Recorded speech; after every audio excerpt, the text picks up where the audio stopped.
Hello दोस्तों, this is Gayle Gary. आइए आज हम स्टडी करेंगे बैंक निफ्टी की एंड उससे रिलेटेड स्टॉक्स के बारे में भी हम चर्चा करेंगे। सबसे पहले हम देख लेते हैं बैंक निफ्टी को। बैंक निफ्टी देखिए ऑल टाइम हाई के पास जाके उसको टच करके और उसके बाद आज इसके रेड कैंडल बनी है।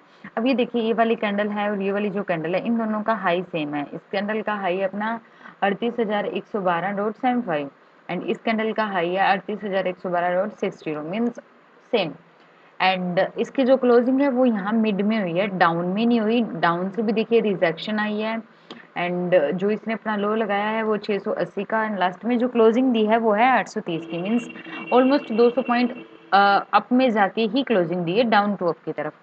ओके ये हमारी डेली चार्ट पे जो कैंडल बनी है हमने वो देखी है। अब कंडीशन ये हो सकती है कि अगर ये इसका हाई ब्रेक होता है, मीन्स 38,112 हाई जो है वो ब्रेक होता है, तो फिर ये ऊपर और अच्छी मूवमेंट दे सकता है। एंड अगर हम डेली टाइम फ्रेम पे देख रहे हैं तो देखिए अप गया, कंसोलिडेट, फिर अप वापिस आया, एक अच्छी ड्रैगन फ्लाई डोजी टाइप में यहाँ पे कैंडल बनी एंड फिर से अप एंड लास्ट में यहाँ पे आके रुक गया। अब हम वेट करेंगे अप साइड के मूवमेंट के लिए एंड डाउन साइड के मूवमेंट के लिए। ये हमने डेली टाइम फ्रेम पे देखा। फटाफट हम पहले सारे बैंक देख लेते हैं डेली टाइम फ्रेम पे, उसके बाद हम 15 मिनट के टाइम फ्रेम पे चलेंगे। ये देखिए डेली टाइम फ्रेम पे हमारा एच डी एफ सी भी इस वाली जो रेंज है इसको ब्रेक करने के बाद अप साइड में और 1601 जो आज इसने अपनी क्लोजिंग दी है, मीन्स इसने 1600 को क्रॉस करने के बाद अप साइड में यहाँ पे अच्छी मूवमेंट दी है। एंड एक्सिस आईसीआईसी है, जो आईसीआईसी इसी रेंज के अंदर है एंड एक छोटी सी डोजी टाइप में ये कैंडल बनी है, लेकिन है इसी रेंज के अंदर। यहाँ पे जितनी भी आपको ट्रेंड लाइंस शो हो रही हैं ये सब छोटे टाइम फ्रेम पे हैं। आप इन सब के ऊपर ज़्यादा ध्यान मत दीजिए, सिर्फ आप अपने कैंडल्स को देखिए एंड डेली टाइम फ्रेम पे। एंड उसके बाद है एक्सिस। एक्सिस देखिए, एक्सिस भी सेम उसी रेंज के अंदर ही है यहाँ पे। एंड ये वाला जो हाई है 820 का, ये वाला क्रॉस होने के बाद हमें एक अच्छी मूवमेंट यहाँ पे देखने को मिल जाएगी। उसके बाद लास्ट आता है अपना एसबीआई। एसबीआई डाउन वीक लगाई, फिर अप कंसोलिडेट एंड फिर अप एंड लास्ट में इसी के पास है। यहाँ पे देखिए एक काफ़ी अच्छी जोन बनी है, down consolidate down up consolidate and up. अब आप खुद बताइए कि ये शेप कौन सी है। मैं यहाँ पे क्वेश्चन मार्क छोड़ रही हूँ, आप बताइए कि यहाँ पे कौन सी शेप बनी हुई है डेली टाइम फ्रेम पे एसबीआई में। अब हम चलते हैं बैंक निफ्टी में। बैंक निफ्टी का हमने डेली टाइम फ्रेम देख लिया है कि डेली टाइम फ्रेम पे कैसी कैंडल बनी है। अब हम चलते हैं, फर्स्टली हम चलेंगे 5 मिनट के टाइम फ्रेम पे। 5 मिनट के टाइम फ्रेम पे देखिए कल हमने कुछ एक कंडीशंस डिस्कस की थी कि अगर उसमें से कोई भी एक कंडीशन बनती है तो हम अपनी एंट्री लेंगे, और सेम वही कंडीशन आज यहाँ पे बनी भी है। इसने ऑल टाइम जो हाई है उसको टच किया, यहाँ पे टच करने के बाद डाउन आया, यहाँ पे कंसोलिडेट एंड फिर से डाउन की अच्छी मूवमेंट। उसके बाद मार्केट अप साइड में गई एंड अप साइड में गई है तो देखिए यहाँ पे जो फर्स्ट कैंडल बनी है ग्रीन कैंडल, उसके इनसाइड में यहाँ एक छोटी सी कैंडल बनी हुई है।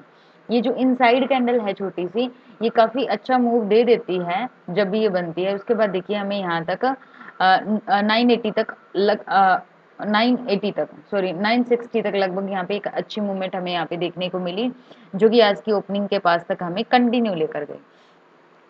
तो यहाँ पे हमें एक काफी अच्छी मूवमेंट मिली। अब ये मूवमेंट को हम ले कैसे सकते हैं पहले हम वो देखेंगे, इसलिए हम चलते हैं यहाँ पे व्हाइट बोर्ड पे। देखिए कल हमने कुछ एक कंडीशंस डिस्कस की थी, सेम वही कंडीशंस मैं आपके साथ यहाँ पे डिस्कस कर रही हूँ। उसी के बीच में से जो हमारी फर्स्ट कंडीशन थी वो ये थी कि अगर मार्केट इसी जोन के बीच में ओपन होती है, जो कि एक जोन बनी हुई थी, उसी के अगर मार्केट बीच में ओपन होती है एंड फिर ये अप साइड की कोई एक अच्छी मूवमेंट देती है, इसी के बीच में कंसोलिडेट रहे, तो हम इस कंडीशन को फॉलो करेंगे एंड ये वाली हॉरिजॉन्टल लाइन ब्रेक होते ही हम एंट्री डालेंगे। ये कंडीशन नहीं बनी। उसके बाद जो सेकंड कंडीशन थी यहाँ पे था 37,830 एंड डाउन में था यहाँ पे 37,690। इस जोन के बीच के बारे में हम सोच रहे थे कि अगर 830 ब्रेक होता है तो हमें एक अपसाइड की अच्छी मूवमेंट मिल जाएगी। उसके बाद देखिए सेकंड कंडीशन हमने ये डिस्कस की थी कि अगर मार्केट ये वाली जो जोन है इसके ऊपर यहाँ पे गैप अप ओपनिंग होती है, तब हमें क्या करना है। तब यहाँ पे एक कंडीशन ये हो सकती है कि मार्केट अप जाए, वापिस आए, रीचेक करे एंड फिर से अप जाए। तो हमें अगर यहाँ पे कोई सिग्नल कैंडल मिलती है and same as like that, इस तरीके से, मीन्स इस वाली लाइन को यहाँ पे टच करें, यहाँ पे हमें अगर कोई सिग्नल कैंडल मिलेगी तो हम अप साइड की मूवमेंट लेंगे। एंड उसके बाद जो हमने कंडीशन डिस्कस की थी, वो हमने ये डिस्कस की थी कि मार्केट अगर गैप अप ही ओपनिंग होती है एंड धीरे-धीरे स्लो एंड स्टडी अप जाती है, फिर डाउन आती है, फिर धीरे-धीरे यहाँ पे कंसोलिडेट होता है, तो ये वाली जो रेंज है इसको ब्रेक होने के बाद हम एंट्री लेंगे। एंड लास्ट फोर्थ, ये हमने ये डिस्कस किया था कि अगर मार्केट अप जाती है, डाउन आती है, यहाँ पे कंसोलिडेट होती है, फिर डाउन की तरफ ब्रेक करती है, तो हम यहाँ पे एंट्री लेंगे। अब देखिए 1 2 3 4 ये कंडीशन हमने क्यों अपने माइंड को बार बार समझाई, ताकि अगर इसके बीच में से कोई एक कंडीशन बनती है तो हम उस कंडीशन को, उस सेटअप को छोड़े ना, मीन्स उसको अच्छे तरीके से ले पाए। अब देखिए मार्केट गैप अप ओपनिंग हुई, गैप अप ओपनिंग होने के बाद ये ज़्यादा अप नहीं गई क्योंकि यहाँ पे ऑल टाइम हाई था, डाउन आई, कंसोलिडेट हुआ एंड फिर से डाउन आया, तो हमें यहाँ पे एक छोटी लेकिन अच्छी मूवमेंट यहाँ पे देखने को मिल गई। इट मीन्स कि हमारा ये वाला सेटअप यहाँ पे काम किया है कि अप गया, डाउन आया, इसी के पास में कंसोलिडेट हुआ एंड फिर से डाउन। ये तो था कि हमने आज की जो एक मूवमेंट ली उसके पीछे का रीज़न क्या है। अब हम ये देखते हैं कि कल के लिए हम किस तरीके से प्रिपेयर हो सकते हैं। अब यहाँ देखिए कि मार्केट लास्ट के टाइम में मीन्स एक अच्छी एंट्री देने के बाद मार्केट पूरा दिन एक जोन के बीच में रही है, राइट। अब ये वाली जो जोन है, अब अगर कल मार्केट इसी जोन के बीच में ओपन होती है, आप ध्यान से कंडीशन सुनिए क्योंकि कल हम ये वाली सारी कंडीशंस फॉलो करने वाले हैं। बार बार अपने माइंड के अंदर क्लिक कीजिए। अगर कल मार्केट इसी जोन के बीच में ओपन होती है, 4-5 मिनट तक, 6-7 मिनट तक इसी जोन के बीच में रहती है, उसके बाद अप साइड में निकलता है, तो जैसे ही ये वाला जो जोन है ये ब्रेक होगा, एग्जैक्ट अपना ये जोन है यहाँ पे, इसको थोड़ा, यस दैट वन, 880 को ये जैसे ही ब्रेक करेगा उसके बाद हमें अप साइड की एक अच्छी मूवमेंट मिल जाएगी। अब हम साथ के साथ यहाँ पे नोट डाउन कर लेते हैं इसको।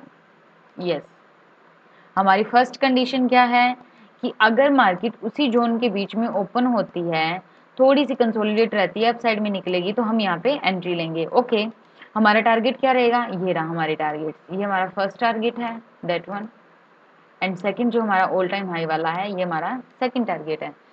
अब यहाँ देखिए हो सकता है कि मार्केट गैप अप ओपन हो।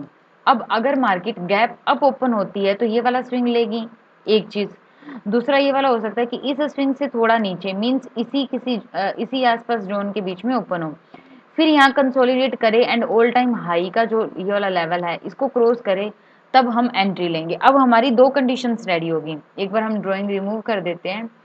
अब थर्ड कंडीशन क्या हो सकती है, थर्ड कंडीशन ये हो सकती है कि मार्केट ये वाला जो जोन है इसके पास गैप डाउन में या यहीं कहीं ओपन हो, यहाँ पे कंसोलिडेट हो, डाउन की एंट्री दे, तो हमारे ये वाले जो स्विंग्स हैं 600 का, 37,600, 520, ये हमारे टारगेट्स रहेंगे डाउन के लिए। देखिए टारगेट्स निकालने, gap up opening, gap down opening, इसमें मुझे नहीं लगता कि किसी को भी कोई प्रॉब्लम आएगी समझने में। मेन चीज़ जो है, मेन चीज़ है हमारा माइंडसेट, कि हमारा माइंड प्रिपेयर कितना है उस सेटअप को अचीव करने के लिए, मीन्स आपका जो सेटअप बन रहा है उसके ऊपर एंट्री लेने के लिए। अब आपका ये वाला सेटअप बन रहा है, इसके बीच में अगर आपका ये सेटअप डाउन की यहाँ पे एंट्री भी मिल गई लेकिन आपने एंट्री नहीं ली, तो इस सेटअप का कोई मोटिव ही नहीं रह जाता। अगर आप इसके ऊपर एंट्री लेते हो then it's a successful for you. अब बात आती है एक्शन लेने की। अब एक्शन लेने के लिए जो जो सेटअप्स हैं वो हमने सब डिस्कस कर लिए। फर्स्ट, अगर कंसोलिडेशन जोन के बीच में ओपन होता है तो हमें क्या करना है, हमने स्ट्राइक प्राइस भी याद कर लिया है कि 37,880 को अगर क्रॉस करता है, उससे पहले थोड़ी देर कंसोलिडेट रहता है, तो हम वहाँ पे एंट्री लेंगे। ओके, सेकंड, अगर गैप अप मार्केट ओपन होती है एंड जो ऑल टाइम हाई लगा है 38,812 का, अगर उसको क्रॉस करता है तब हम एंट्री लेंगे। एंड डाउन का जो ये वाला जोन है, कितना है ये स्ट्राइक प्राइस, यहाँ पे आएगा अपना 37,680 के लगभग, ये वाला जोन है, यहाँ पे कंसोलिडेट होता है, डाउन के लिए ब्रेक करता है, हम तब एंट्री लेंगे और ये वाले स्विंग्स हमारे टारगेट रहेंगे। आई होप सो दोस्तों कि आपको ये सारे पॉइंट्स अच्छे से समझ आ गए। फिर भी अगर कोई कंफ्यूजन है तो आप कमेंट सेक्शन में कमेंट कीजिए, हम उसको डिस्कस करेंगे। Thank you so much, God bless you, take care.